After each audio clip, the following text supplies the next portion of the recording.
Dans cette vidéo, je vais te dire pourquoi j'aime, pourquoi je kiffe Emmanuel Augustus.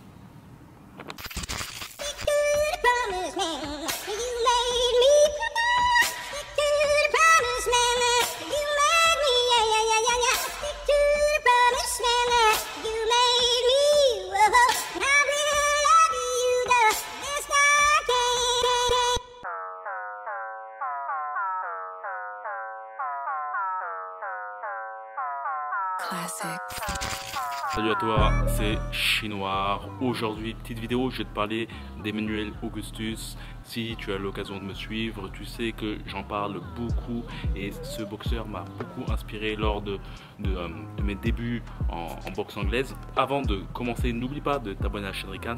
Une chose aussi, c'est que j'ai une formation que j'ai mis en place, que je vais t'offrir via newsletter. Elle sera envoyée dans ta boîte mail. Donc n'hésite pas vraiment, si tu souhaites en savoir plus sur la boxe, d'aller dans la description et de t'inscrire à la newsletter pour recevoir cette formation et d'autres contenus prochainement. Donc dans cette vidéo, je vais te parler d'Emmanuel Augustus. Si tu me suis pendant un petit moment, tu dois bien le connaître. C'est un boxeur, j'en parle souvent et je te parle souvent aussi de cette fameuse technique un pas égale un coup. Et cette technique, en fait, un pas égale un coup, je pense qu'elle est connue de la plupart des boxeurs, c'est inné. Mais quand tu regardes ce genre de boxeur comme Emmanuel Augustus, donc dans cette vidéo, je vais t'expliquer 3 points essentiels qui m'ont fait comprendre beaucoup de choses en regardant la boxe d'Emmanuel Augustus. A noter que si tu ne connais pas Emmanuel Augustus, c'est un boxeur qui est un journeyman. Un journeyman, en gros, c'est un boxeur qui se bat pour l'argent. J'ai eu l'occasion de parler avec lui via Facebook et à l'époque, j'étais vraiment fanat de sa boxe. Je kiffais ce boxeur, je lui avais parlé sur Facebook, je lui avais demandé pourquoi avait-il autant de défaites et il me disait que certains cherchent les étoiles, la célébrité, moi je cherche plutôt l'argent. Et c'est vraiment du Emmanuel Augustus tout craché. Si tu peux voir son palmarès, il a une 60aine de combats et un ratio de moitié victoire-défaite. Il a un petit peu de match nul. Il a combattu contre Floyd Mayweather, même Floyd Mayweather le considère comme l'un de ses adversaires les plus durs qu'il a eu à se confronter. Le combat contre lui était vraiment, un très bon combat. Donc voilà, dans cette vidéo, je vais t'expliquer les 3 points. Tout de suite, on est go. Donc, qu'est-ce que j'ai appris au niveau de Mr. Emmanuel Augustus? C'est vraiment le tempo. C'est vraiment une chose qui t'apprend beaucoup en regardant la boxe de Emmanuel Augustus. Tu le vois qu'il danse à maintes et maintes reprises. Et en fait, sa danse est beaucoup liée au coup de son adversaire. Plus son adversaire est rapide, plus le mouvement de ses bustes et de ses pas en fait sont rapides. Plus son adversaire est lent et plus le mouvement de son corps et son buste est lent. Et tu peux voir cela en fait comme un charmeur de serpent en fait. Le charmeur de serpent ne va pas plus vite que le serpent. Plutôt c'est le contraire. Le serpent va au même niveau que la flûte. Il faut voir la chose pareil. Lorsque Emmanuel Augustus fait face à un adversaire, il centralise bien le tempo, tu vois. Là je suis au tempo de mon adversaire. Hop, hop. Et puis mon adversaire plus rapidement. Et puis je vais rapidement. Donc première chose à te mettre en tête est un tempo. Et pour vraiment te coller au tempo, pour avoir une sorte de flexibilité au niveau de ton buste et au niveau de tout, n'oublie pas de lever les talons. Le fait de lever tes talons te permettra vraiment de gagner en souplesse.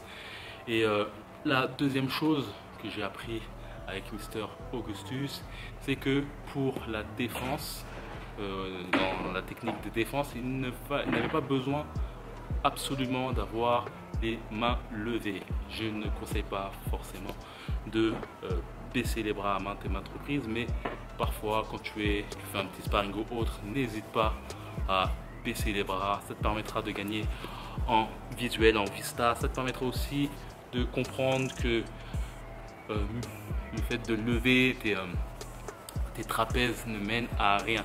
Donc, de temps en temps, comme tu as pu le voir tout à l'heure, n'hésite pas à aller proche de ton adversaire. Surtout, c'est la chose importante, c'est aimer cette phase de tension que tu peux avoir avec ton adversaire. Être pas trop près de lui, pas trop loin de lui, être à juste ça, prendre parfois un petit peu de coups. Et plus tu comprends plus tu comprends la distance de frappe avec ton adversaire, c'est un truc que tu jauges le premier round, tu t'amuses à être un peu près de lui, beaucoup près, loin, surtout taxer avec ton buste. Et plus tu joueras à ce genre de choses, plus ça te permettra de gagner en vista. Et aussi la troisième phase que j'ai appris avec Emmanuel Augustus, c'est que comme pour la défense, les mains levées ne sont pas nécessaires, mais encore plus pour l'attaque. Et là, tu peux le voir aussi avec Prince Nassim Hamed, deux boxeurs qui ont tendance à baisser les bras, mais qui ont une patate assez convenable. Et encore pire pour Prince Nassim Hamed, qui, je crois bien, faisait 56 kilos à l'époque. On prétendait qu'il avait une puissance d'un lourd léger. Pour te dire, tu vois, je veux dire, le mec baissait constamment les bras, mais avait une puissance de dingue. Et en fait, la seule chose, c'est qu'il avait compris que sa puissance de frappe venait de ses appuis. D'où l'importance qu'il avait tendance à baisser les bras. Comme je t'ai dit, je ne vais pas te le conseiller, cela, mais n'hésite pas à baisser les bras de temps en temps avec ton adversaire. Et ça te permettra en fait de comprendre que si tu veux contre-attaquer ton adversaire, à tout moment après tu le peux. Lorsque tu auras les mains levées par la suite, tu comprendras que toute cette partie au niveau de ton corps, tu peux la garder fluidement et c'est vraiment tes appuis qui donnent la puissance. Donc travaille vraiment ce niveau-là, tes appuis et contre-attaque à chaque fois.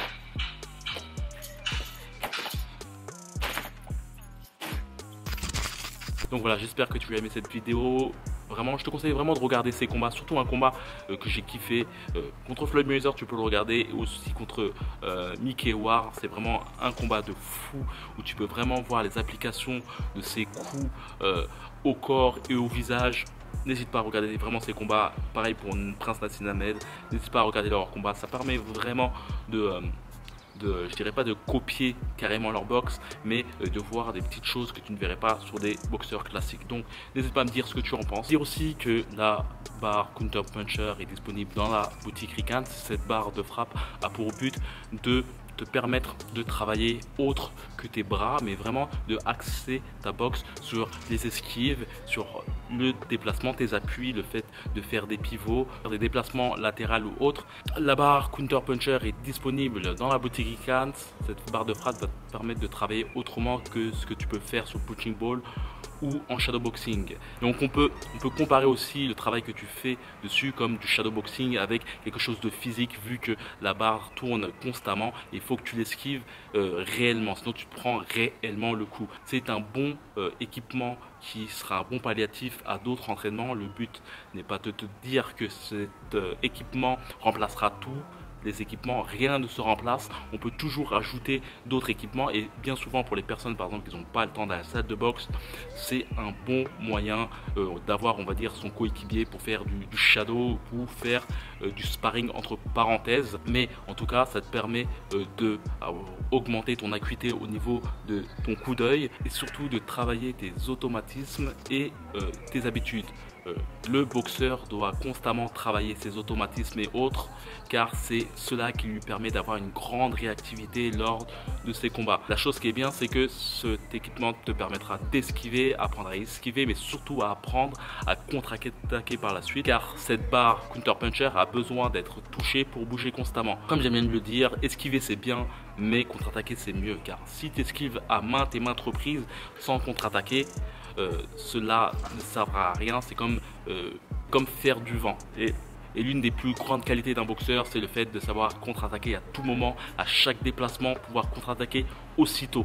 Donc voilà, un très bon équipement qui est dans la boutique Rican. N'hésite pas à y aller, n'hésite pas à me contacter si tu souhaites avoir plus de renseignements, mais je ferai d'autres vidéos qui permettront de connaître mieux cet équipement et je pense même faire une formation qui sera distribuée en même temps que l'achat de cet équipement, donc pour que cela te permette de bien comprendre l'équipement et pouvoir t'améliorer chez toi. Donc voilà, n'hésite pas à aller dans la boutique Rican, de t'inscrire et ou de me contacter pour en savoir plus sur cette barre Counter Puncher. Donc n'hésite pas à me dire ce que tu en penses au sujet de cette vidéo.